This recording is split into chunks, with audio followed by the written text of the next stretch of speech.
সম্মান পেলে দল করব, সম্মান না পেলে দল করব না। মানে ভাবতে পারছো তৃণমূলে আজকে অনুব্রত মণ্ডলের সম্মান দরকার। চুরি চামারি চুরি করার পরেও যখন মুখ্যমন্ত্রী মমতা ব্যানার্জি তাকে বীরভূমের কোর কমিটির দায়িত্ব দিয়েছিলেন, সেটাকে অ্যাকচুয়ালি আমি কখনোই কোর কমিটি বলে থাকি না, ওটাকে চোর কমিটি বলি। চোর কমিটির দায়িত্বে ছিলেন অনুব্রত মণ্ডল। কাজল শেখ আর এনাদের বিভিন্ন প্রকারের যুদ্ধ ঝামেলা লেগে থাকতো, কে বালি খাদানের টাকা বেশি খাবে, কে ওই পাথর বেচার টাকা বেশি খাবে, কে বাংলাদেশে গরু পাচার করবে, এইসব নিয়ে এনার দুজনের মধ্যে খুব ঝামেলা লাগতো। তখন অভিষেক ব্যানার্জি কাজল শেখের উপরে ভরসা করেছিলেন, আর মমতার ভরসা ছিল ভাইপো এবং কাজল শেখের উপর। মমতা তবু গলার কাঁটা কেষ্টটাকে সরাতে পারেনি। কেষ্ট কিন্তু চুরি করে তার আগে বড় কিছু করে নিয়েছিল, তারপর জেল খেটে আসার পরে মালটার এখন সম্মান লাগবে। সম্মান আজকে তোমার ঢোকাবো। তো চলো আর বেশি না বকে ভাট, আজকের ভিডিওটা শুরু করা যাক। তো হেই বাঙালি, হ্যালো বাঙালি, নমস্কার বাঙালি, কেমন আছো তোমরা সবাই? আশা করি অনেক অনেক ভালো আছো। আজকের একটা নতুন ভিডিওতে তোমাদের সবাইকে অনেক অনেক স্বাগত। সম্মান পেলে দল করব, সম্মান না পেলে দল করব না। তো আজকে আমরা কথা বলবো কেষ্ট মালটাকে নিয়ে। আজকে ভোট শেষ হয়েছে, প্রায় 1.5 মাস মতো হতে যায়।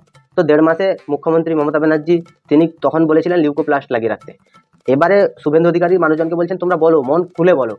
এখানটাই তো দুজনের ভেতরে ফারাকটা বোঝা যাচ্ছে। আর কেষ্টকে নিয়ে আজকে আলোচনা করতে গিয়ে আমি একটা জিনিস বুঝতে পারলাম যে চোর চিটিংবাজরাও সম্মানের দাবিদার হতে পারে। কিছু না হলেও কেষ্টটা অনেকটাই দিদিকে ভালোবাসতো, দিদি অন্ত প্রাণ ছিল, কারণ চুরিটা তো দিদির হাত ধরেই শিখেছিল, তাই না? তৃণমূলে যত চোর ছাঁচোর জুয়ার চোর আছে সব কিন্তু মমতা ব্যানার্জির আশীর্বাদ ধন্য। আর এই আশীর্বাদ পেয়েই তারা চুরিটায় নিজেদের হাত পুরো ভালোভাবে রপ্ত করতে পেরেছিল। 2-3 মাস ওয়েট করুন না, দেখুন কি হয়। 2-3 মাস ওয়েট করলে কি হবে? তৃণমূল দলটা এখন বর্তমানে তাদের 20 জন সাংসদ এবং প্রায় 58 জনের বেশি বিধায়ক, তারা আলাদা আলাদা সব দল তৈরি করতে চাইছেন, তৃণমূল কংগ্রেসটাকে তাদের মধ্যে নিতে চাইছেন। মানে তৃণমূল থেকে মমতা ব্যানার্জি পরিবারের নামটাই মুছে দিতে চাইছেন। বিশেষ করে হচ্ছে এই অভিষেক ব্যানার্জি, যাকে তৃণমূলে কেউ আর সহ্য করতে পারছে না। যদি ভোটে জিতে যেত বাই চান্স, তখন এরাই তাকে নিয়ে যুবরাজ, আমাদের কবিরাজ, আমাদের মানে ম্যাজিশিয়ান, আমাদের ভাই, আমাদের বেটা সব বলে অভিহিত করতো। এই যে লোকগুলো যারা বেরিয়ে গেছে, বা আজকে এই যে অনুব্রত মণ্ডলের মতো নেমো খারাম, সে যে বলছে যে দলটা শেষ হয়ে গেল। তোরা এতদিন তাহলে কার বাল ছিঁড়তেছিলি? তোরা কেন বলিসনি যে দলটা এইভাবে করলে শেষ হয়ে যাবে? তোরা দলটাকে তো ভালোবাসিস, তাই না? জেল থেকে বেরোনোর পরে তুমি যে কত খেল দেখিয়েছো, কত ভাষণ মারিয়েছো, সব আমরা শুনেছি। আজকে তার আগে একটা উত্তর দেবো। আমার কাছে আমি শুনেছি, সেটা কিন্তু আমি শুনেছি যে টাকা নিয়ে আইপ্যাক প্রার্থী করেছে। আইপ্যাক টাকা নিয়ে প্রার্থী করেছে, ইনি নাকি দলের মধ্যে থেকেও শোনেননি।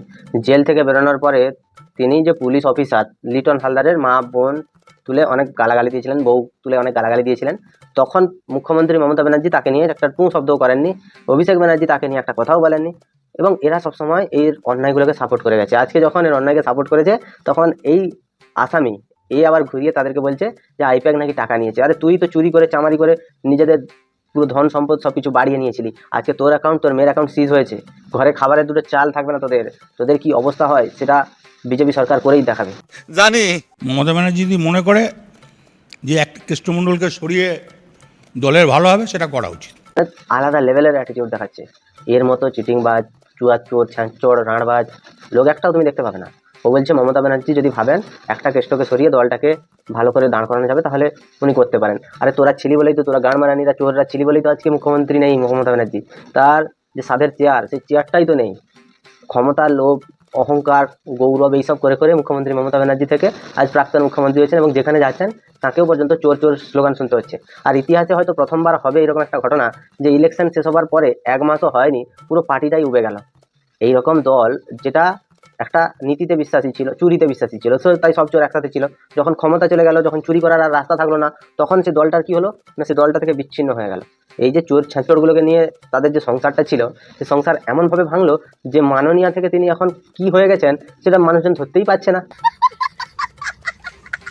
রাজনীতিতে প্রথম এসেছিল তো, তখন ইলামবাজার এলাকাটা খুব একটা ভালো ছিল না। মুকুল্লাই বললো তুই একটু অভিষেককে এগিয়ে যা। হ্যাঁ, আমি কিন্তু মুকুল্লাইয়ের কথায় ওই জায়গাটা, রাস্তা ফাস্তা তো গ্রামের রাস্তা, বুঝতেই পারছেন, আমি একটু এগিয়ে গিয়েছিলাম। তো ও নেমে আমাকে বলেছিল তুমি রাজনীতির কী বোঝো? ঠিকই বলেছে, তুমি রাজনীতির কি বোঝো? তুমি রাজনীতির এক কানা করিও কিছু বোঝো না। তুমি যদি বুঝতে, তাহলে আজকে পশ্চিমবঙ্গের মানে গদিতে মুখ্যমন্ত্রী মমতা ব্যানার্জি থাকতেন, কিন্তু প্রাক্তন হতেন না। তোমাদের মতো অনেক নেতা আছে যারা পশ্চিমবঙ্গে তৃণমূল কংগ্রেসকে সরানোয় গুরুত্বপূর্ণ ভূমিকা পালন করেছে। তুমি হচ্ছে বীরভূমের বাঘ ছিলে, সন্দেশখালীর বাঘ ছিল শেখ শাহজাহান। এইরকম যত ভাইপোর চোর চিটিংবাজ সব লোকেরা আছে, তারা তৃণমূলটাকে ধ্বংস করেছে। ভাইপো কি করছিল? ভাইপোই অনুব্রত মণ্ডলের নাম নিত বীরভূমে সভা করতে গেলে। সেখানে সভা করতে গিয়ে অনুব্রত মণ্ডল খুব ভালো লোক ছিল, তাকে ফাঁসানো হয়েছে, এরকম বহু কথা বলতো। আজ অনুব্রত মণ্ডল যখন দলটা হেরে গেল, তখন তখন তার মুখ থেকে বহু কথা বেরোচ্ছে। যখন ব্রিগেডের ময়দানে অনুব্রত মণ্ডলের সাথে মুখ্যমন্ত্রী মমতা ব্যানার্জি দেখাও করতে চাননি, তারপরেও অনুব্রত মণ্ডল পা চেটে পড়েছিল। ভেবেছিল কি যে মুখ্যমন্ত্রী হয়ে যাবে মমতা ব্যানার্জি, ভাইপোকে দিয়ে মোটামুটি আরও কিছু সাঁটিয়ে নেব, এই ভেবে হয়তো তখন মুখ খোলেনি। আজকে যখন তৃণমূল হেরে গেছে, তাদের হাত থেকে সব ক্ষমতা চলে গেছে, এমনকি দলটা যেতে বসেছে, তখন এখন বড় বড় ডায়লগবাজি মারছে। এদেরকে শুধুমাত্র জুতো দিয়ে হবে না, এদেরকে মোড়ো ঝাঁটা দিয়ে মেরে বিষ তুলে দিতে হবে। এদের মতো নেমো খারাম আর পৃথিবীতে একটাও হয় না। এরা যে দলে যাবে সে দলকে ধ্বংস করে গাঁড় মেরে রেখে দেবে।